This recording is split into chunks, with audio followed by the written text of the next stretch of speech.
تمام تعریف اللہ کے لیے ہے، ہم تیری تعریف کرتے ہیں اور اے میرے رب اور تجھ سے مدد اور بخشش چاہتے ہیں، ہم تیری اچھی تعریف کرتے ہیں۔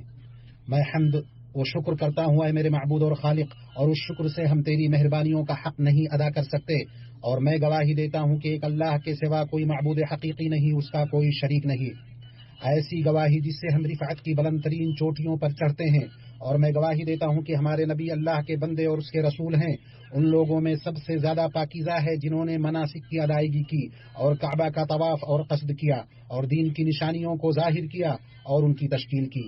اللہ آپ پر درود و سلام نازل کرے اور آپ کے پاکیزہ آل پر جو تمام امتوں میں چنیدہ ہیں، اور آپ کے اصحاب پر جو درست اور واضح منہج پر چلنے والے ہیں، تابعین پر اور جو ان کی اچھے سے پیروی کرے جب تک حاجی مسجد حرام کا قصد کرے اور اس سے چمٹے اور تا قیامت بہت زیادہ۔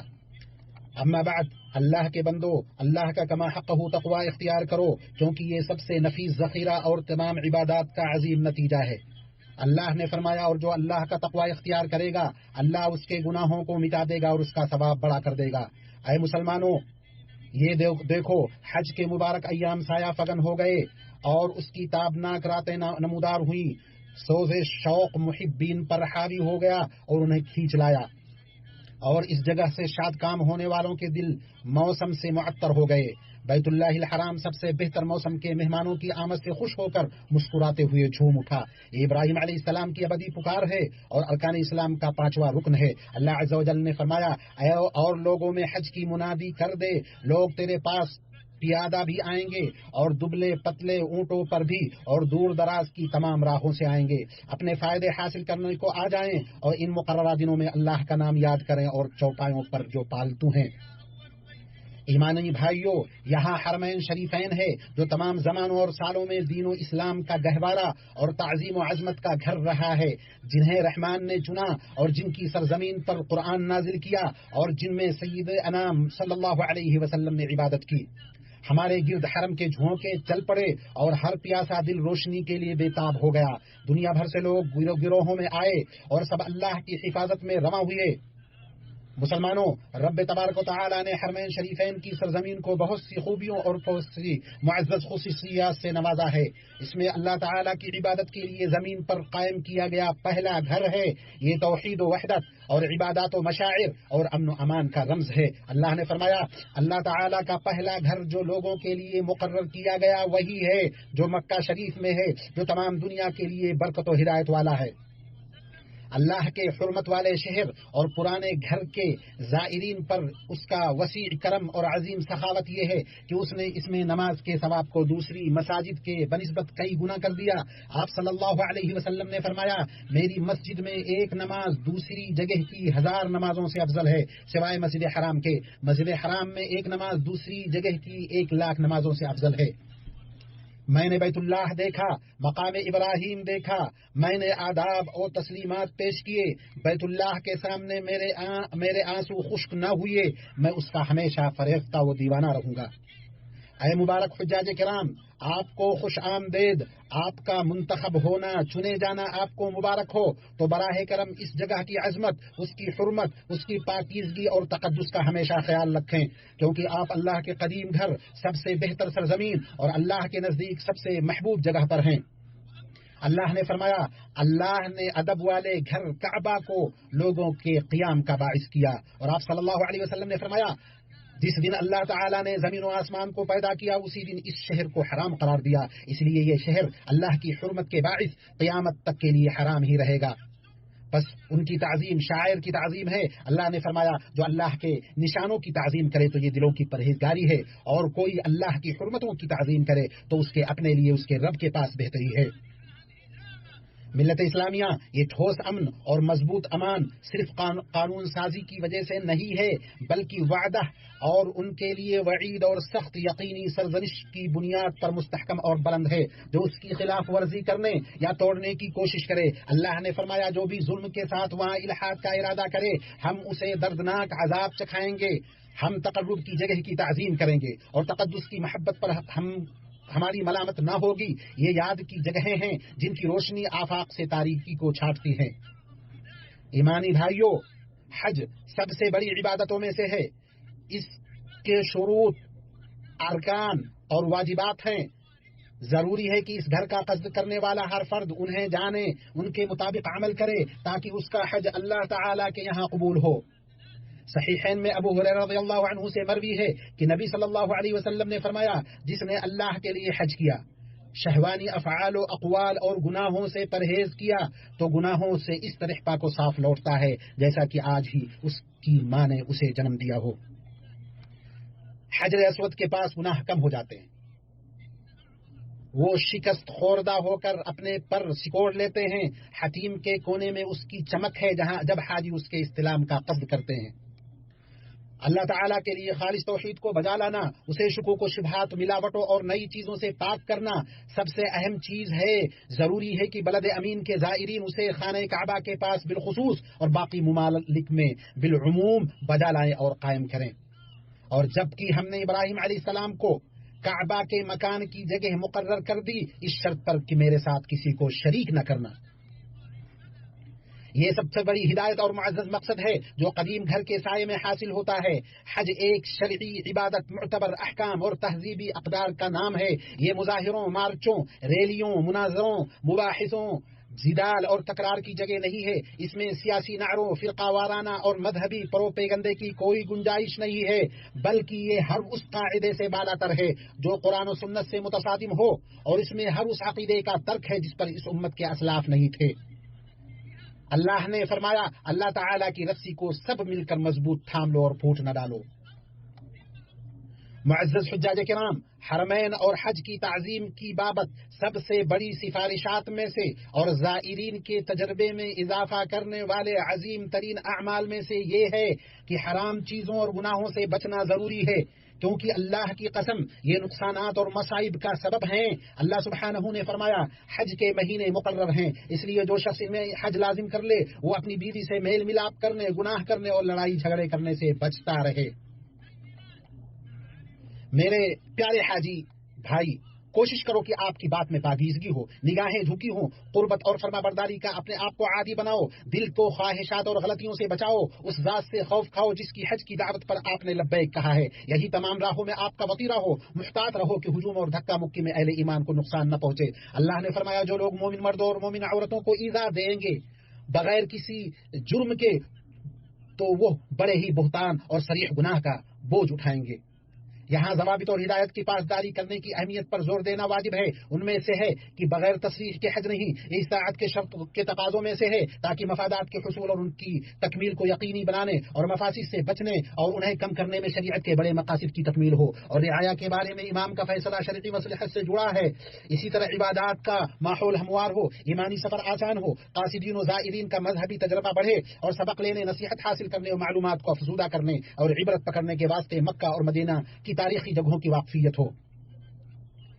اللہ نے فرمایا، اس میں واضح نشانیاں ہیں.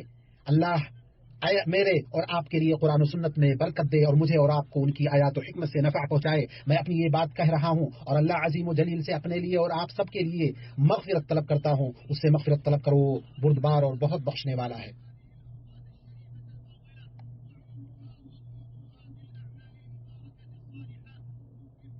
تمام تعریف اللہ کے لیے. اس نے حج کو دین کا ایک ستون اور اسے ایک منہج حیات بنایا. حج عمرہ کرنے والوں کے لیے ثواب کو بڑھایا. میں گواہی دیتا ہوں کہ اس ایک اللہ کے سوا کوئی حقیقی معبود نہیں، اس کا کوئی شریک نہیں، اور میں گواہی دیتا ہوں کہ ہمارے نبی اور سردار محمد اللہ کے بندے اور رسول ہیں. مناسک کی ادائیگی کے لیے ہر طرح کے راستوں کو طے کرنے والوں میں سب سے بہتر، اے اللہ ان پر درود نازل کر اور ان کے آل و اصحاب پر، اور جو قیامت تک ان کی اچھے سے پیروی کرے. اما بعد، اے اللہ کے معزز گھر کے حاجیوں، اللہ کا تقوی اختیار کرو اور ان معزز فضیلت والے اوقات کو غنیمت سمجھو. انہیں مبارک نیک اعمال سے آباد کرو اور بھرو کہ کامیاب و کامران ہوگے، بھلائیوں اور رحمتوں کو سمیٹ لوگے. اسلامی بھائیوں، انعام کرنے والے اللہ عز و جل کا شکریہ ادا کرنے میں سے حرمین شریفین کو اللہ نے جس نعمت سے بہرہور کیا ہے اس کا اظہار کرنا ہے، جیسے کہ اللہ سے اجر و ثواب کی امید کرتے ہوئے حجاج کی خدمت کرنا، اللہ سے مدد، ہدایت اور توفیق طلب کرتے ہوئے رحمان کے مہمانوں کی خدمت کے راستے پر گامزن رہنا، حج و عمرہ کرنے والوں اور زائرین و قاصدین کی خدمت کرنا اور ان کے امن و سکون کی نگہداشت کرنا اس ملک کی سب سے بڑی ذمہ داریوں میں سے ہے اور اس کے اہتمامات میں سر فہرست ہے.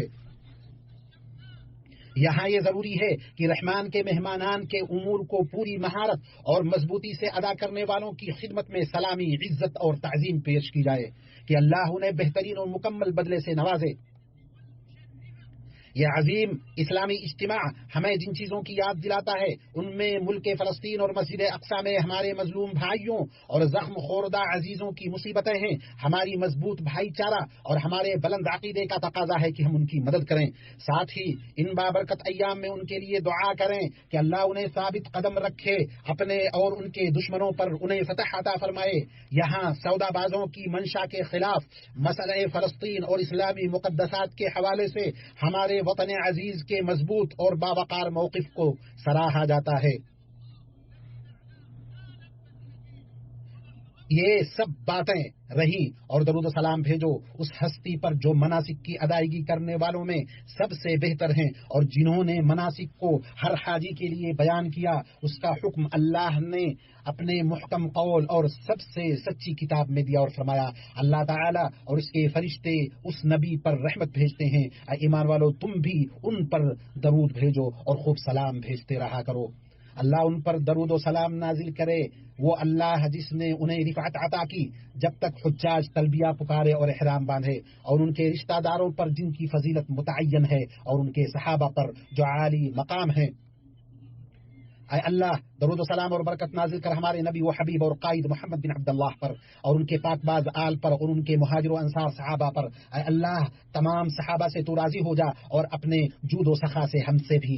اے عزیز و غفار، اے اللہ ہمارے ملک میں امن کو قائم اور مستحکم کر دے، اسے خیرات و برکات کو سمیٹنے والا بنا، مصیبتوں اور آفات سے اسے محفوظ رکھ، اور مسلمانوں کے ملکوں کو شر و فساد سے بچا۔ اے اللہ حج و عمرہ کرنے والوں کو سلامت رکھ، ان کا بہترین معاون و محافظ بن جا۔ اے اللہ ہمارے امام کی خصوصی حفاظت فرما، ان کی نگہداشت کر، انہیں صحت و عافیت کا لبادہ پہنا، اور ان کی بیماری کو ان کے لیے پاکی بنا، اے رب العالمین۔ اے اللہ خادم حرمین شریفین اور ان کے ولی عہد کو بہترین اور پورا بدلہ دے، ان کارناموں کے بدولت جو انہوں نے حرمین شریفین اور ان کے قاصدین و زائرین کے تئیں اور اسلام و مسلمان کے مسائل کے تئیں انجام دیے ہیں۔ اے اللہ تمام مسلم حاکموں کی اصلاح فرما، اور انہیں اپنی کتاب اور اپنے نبی صلی اللہ علیہ وسلم کی سنت پر عمل کی توفیق دے۔ اے اللہ ہمیں اپنی آرزوؤں کے ذریعے اے اللہ ہم اپنی آرزوؤں کے ذریعے تیرا قصد کرتے ہیں، اپنی مختلف باتوں کے ذریعے تیری تعریف کرتے ہیں۔ اسلام و مسلمانوں کو عزت دے اے ذوالجلال والاکرام، ان کے درمیان اتفاق قائم کر دے، ان کو ہدایت، تقوی، عفت اور مالداری سے نواز، ان کو اتحاد و اتفاق کی توفیق دے، اپنے احسان و کرم سے انہیں برائیوں اور گناہوں سے بچا، انہیں سلامتی کے راستے کی ہدایت دے، تجھے راضی کرنے والے ان کے آرزوؤں کو پورا کر دے۔ اے اللہ ان مبارک لوگوں کو سنت، اے اللہ جس طرح ان مبارک لوگوں کو سنت، نیکی اور اطاعت اور سب سے معزز جگہ پر جمع کیا ہے، اسی طرح انہیں اپنی نعمتوں والی جنت میں اکٹھا کر۔ اے اللہ سرکشوں کی سرکشی، قابض صہیونیوں کے ظلم سے مسجد اقصی کی حفاظت کر، اسے قیامت تک بلندی اور عظمت عطا فرما۔ اے اللہ فلسطین میں ہمارے بھائیوں کی مدد کر، چال بازوں کی چال بازی، مکاروں کے مکر، سرکشوں کی سرکشی سے مسلمانوں کے مقدسات کی حفاظت کر، انہیں قیامت تک عزت و بلندی سے نواز دے۔ اے اللہ رب العزت والجلال ہم سے ہماری دعاؤں کو قبول فرما، تو سننے والا جاننے والا ہے، اور اے اللہ تو ہماری توبہ کو قبول فرما، یقیناً تو توبہ قبول کرنے والا رحیم ہے۔ اے اللہ رب العزت والجلال تمام مسلمانوں کی حفاظت فرما۔ اے اللہ تمام وہ مسلمان جو بیمار ہیں، مریض ہیں، اللہ ان کو شفائے کامل و عاجل عطا فرما۔ اے اللہ جو قرض میں ڈوبے ہوئے ہیں ان کے قرض کو تو معاف کر دے، اور ان کو اس قابل بنا دے کہ وہ اپنا قرض ادا کر دے۔ اے اللہ مسلمانوں کی ذریتوں کو ہدایت دے۔ اے اللہ رب العزت والجلال تو ہم سے ہمارے نیک اعمال کو قبول فرما، اور ہم سے شر و فساد کو دور کر دے۔ اے اللہ رب العزت والجلال جو مسلمانوں کے اوپر ظلم ڈھاتے ہیں، اللہ ان کو دنیا سے نست و نابود کر دے۔ پاک ہے آپ کا رب جو بہت بڑی عزت والا ہے، ہر اس چیز سے جو مشرک بیان کرتے ہیں، اور پیغمبروں پر سلام ہے، اور سب تعریف اللہ کے لیے ہے جو سارے جہان کا رب ہے۔ سبحان ربک رب العزت عما یصفون وسلام علی المرسلین والحمد للہ رب العالمین۔